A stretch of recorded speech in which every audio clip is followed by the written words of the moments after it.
Notre prochain invité, il n'use pas le tapis ici, mais on va s'organiser qu'il vienne plus souvent. Simon Lebrec, qui est entraîneur-chef de l'Everest de la Côte-du-Sud. Bonjour. Bonjour. Comment ça va? Très bien. Écoute, on va s'organiser pour qu'on ait plus l'occasion de jaser Avec au cours plaisir. de l'année, là, mais le temps, le temps fait les choses. Simon, une belle saison l'an passé. Oui, effectivement. Ça a été. Et ça a été impressionnant et surtout de voir aussi, oui, on a un bon club avec l'Everest, mais de voir comment les gens ont embarqué dans votre aventure. Ouais, Comment tu as vécu ça?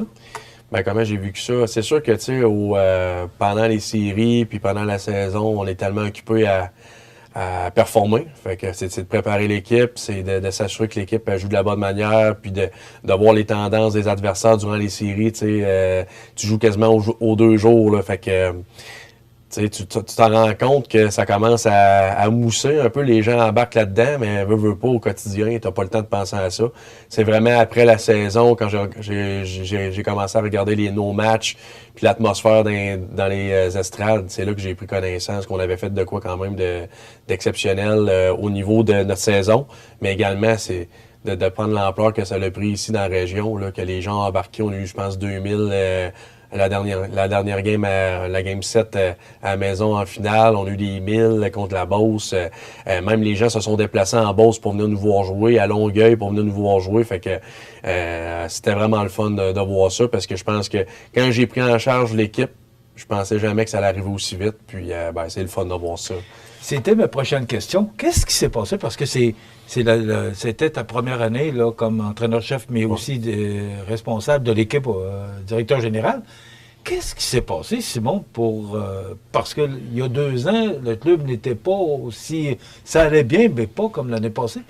C'est quoi les changements que tu as apportés pour connaître le succès qu'on a connu en fin d'année? Bien évidemment, c'est sûr la première année quand je suis arrivé, la culture était peut-être pas comme on voulait. Là, il manquait beaucoup de leadership, il manquait beaucoup d'engagement envers l'équipe. C'est des gars qui jouent au hockey junior 3A, mais c'était pas nécessairement pour peut-être les bonnes raisons ou pour gagner. Nous autres, on veut des gars qui veulent gagner, qui veulent s'améliorer, qui veulent sortir de leur zone de confort là, jour après jour, puis travailler pour l'équipe, qu'on ait du succès. Puis c'était pas nécessairement ça qu'on avait là, la première année. La deuxième année, on a repêché des joueurs qui avaient cette attitude-là. On est allé chercher aussi des leaders qui nous ont énormément aidés. Elliot Lavoie, Julien Hébert, Tristan Laflamme, qui ça faisait plusieurs années qu'il était là, qui lui voulait gagner à sa dernière année. Fait que je vous dirais que le leadership a été très important pour nous autres. Puis les joueurs qu'on a repêchés, les jeunes qui sont arrivés avec nous autres, ben il y avait la bonne attitude. Puis ben ça fait en sorte, là, il y a plusieurs facteurs. Hein, notre gardien de but qu'on est allé chercher au fight nous a énormément aidé, là, Gabriel Boissonneau. Et puis Thomas Bégin qui est arrivé du junior majeur nous a aidé à avoir plus d'offensive, plus de munitions offensives. Et puis ben pour le reste, c'est la chimie d'équipe, les gars. Les gars, c'était tous des frères, puis ils ont joué pour le logo, puis ben, on a eu le succès qu'on a eu. Bon, tu parles du gardien de but, tu parles de l'offensive, mais est-ce que la faiblesse était plus à l'offensive, à la défensive ou dans les buts? C'est où que tu avais vu là, qu'il fallait améliorer ce côté-là de l'équipe? Ben, je vous dirais que dans les filets, on avait Alexandre Laugier qui a eu un très bon début de saison avec nous autres, mais il avait seulement 18 ans. Puis on n'avait pas de deuxième gardien qui était vraiment de calibre pour supporter Alexandre. Et puis bon, on a eu la chance de mettre la main sur Gabriel Boissonneau, qui lui, ça fait 2 ans. Ça faisait 2 ans qu'il était dans la ligue, qu'il faisait bien. Puis c'est un gars de Montréal. Fait que c'était dans l'emmener aussi à Montmagny, là, finit sa carrière. Ça aussi, ça fait partie des difficultés que vous rencontrez. Exact. Fait qu'on a finalement réussi à le convaincre de venir jouer à Montmagny, finir son junior chez nous, ce qui est vraiment pas regretté. Là. Je pense qu'on jouait à Valleyfield dernièrement, puis il est venu nous voir encore. Là. On a gardé un bon contact avec. Il a vraiment eu une belle expérience avec nous autres, puis il est bien content d'avoir pris cette décision-là. Alors, dans les filets, ça nous a vraiment aidé parce qu'on avait 2 gardiens qui étaient capables de faire le travail. Et puis, offensivement, on allait chercher en Thomas Bégin, un gars qui était capable de faire en sorte qu'on avait 2 trios là, très menaçants. Alors, c'est des choses qui nous ont énormément aidés là, pour faire un bon bout de chemin en série l'année passée. Quand on recommence après avoir connu un succès comme tu as connu l'année passée, comment on se prépare pour la prochaine année? Parce que la marche est haute, là, les gens sont en attente. Comment on se prépare? Ça a été quoi ton plan de match pour 2024-2025? Ben, c'est sûr que tu sais, quand tu vis ce genre d'événement-là où ce que, tu sais, match après match a du succès, puis tu vis des grosses émotions, puis tu gagnes des grosses games avec des partisans des estrades, puis ça devient ultra émotif, là, puis veut pas, ben, quand tu tombes dans ta période estivale, ben, tu penses à ça, puis on avait beaucoup de retours, de beaucoup de joueurs qui revenaient. On a des joueurs de qualité qui revenaient pour nous autres. Puis, ben, tu sais, l'erreur qu'on peut faire, c'est de penser que ça va être facile encore, puis qu'on a encore des bons joueurs, on a de l'expérience, on a gagné en série. Ben, c'est de l'acquis. Mais ça marche pas comme ça. Puis les autres équipes dans la ligue, ben, ça améliore eux autres aussi. Eux aussi, ils veulent goûter à une finale, veulent gagner. Puis là, veut pas, l'Everest, c'est plus rendu une équipe normale. C'est rendu une équipe qui est capable de gagner, qui a une bonne culture. Fait que les équipes, quand ils viennent à Montmagny ou qui jouent contre nous, ben les équipes nous attendent, là, puis ils sont prêtes à jouer contre nous autres. Fait que, tu sais, je pense qu'il fallait pas tomber dans le panneau de penser que ça allait être facile. Fait que c'était des faire travailler autant que comme si rien s'était passé dans le fond. Là. C'était vraiment de recommencer à zéro.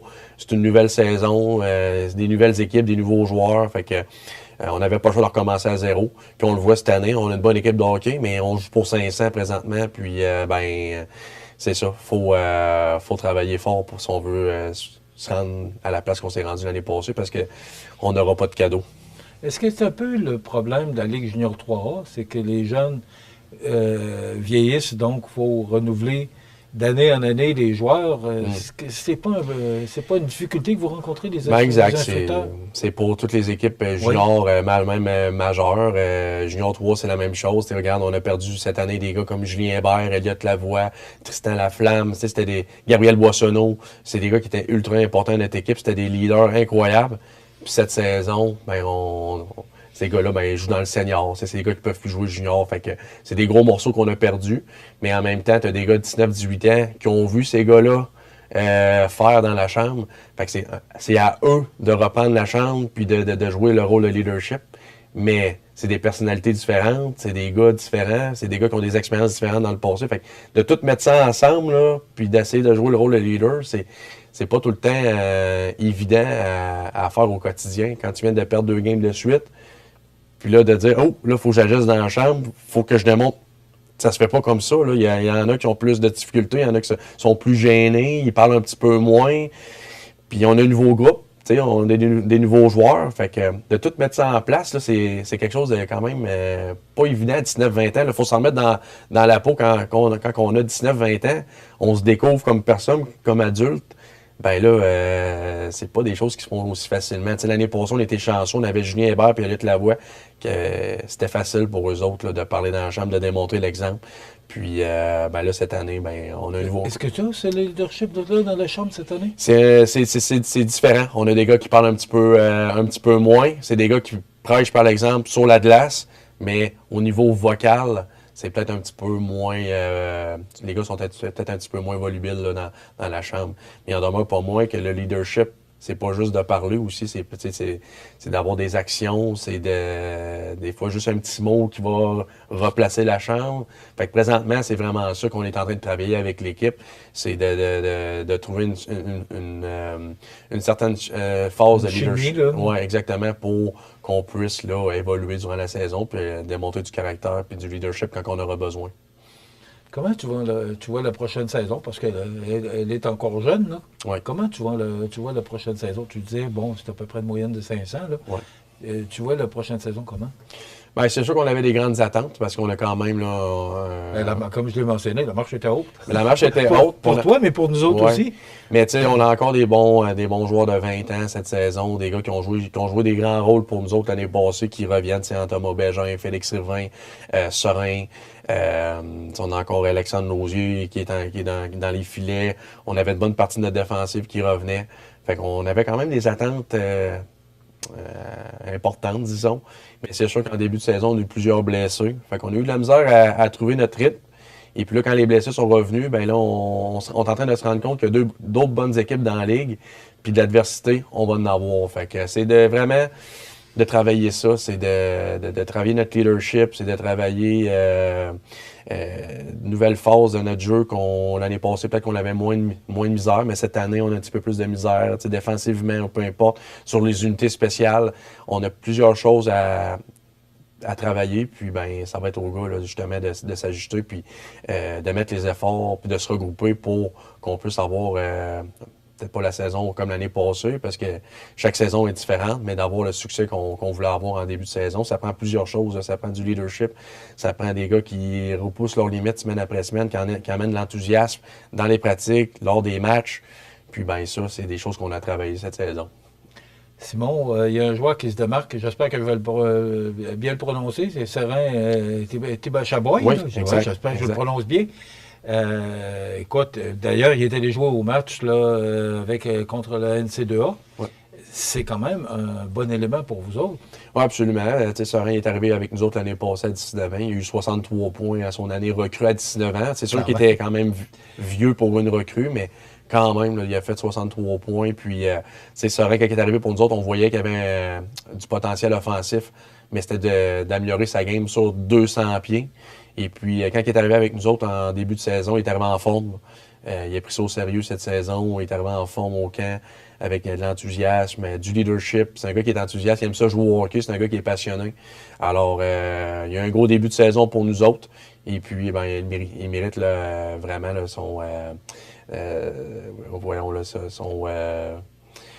sa nomination là, pour la NCAA pour aller Prospect. jouer, Exactement. Justement, ce match-là, ça avait lieu la semaine passée. Là. Comment tu perçois ça? Parce que la Ligue dit que c'est une occasion, une opportunité pour les joueurs de pouvoir peut-être se faire connaître plus loin, même aux États-Unis. Est-ce que c'est bon pour les joueurs? Ouais, je pense que c'est bon. Parce qu'il n'y avait qu'un seul joueur de l'Everest qui est allé. Exact. Il y avait seulement un joueur de l'Everest, mais il ne faut pas oublier que c'est des joueurs qui n'ont pas goûté aux juniors majeurs du Québec maritime. Fait que ça élimine plusieurs joueurs dans mon équipe, comme Riverain, Bégin, Martel, Bouchard. C'est tous des joueurs qui ont joué dans le junior majeur. Alors, eux autres ne pouvaient pas participer à cet événement-là, tandis que Serin n'a jamais joué junior majeur. Fait que, c'est ça enlève beaucoup de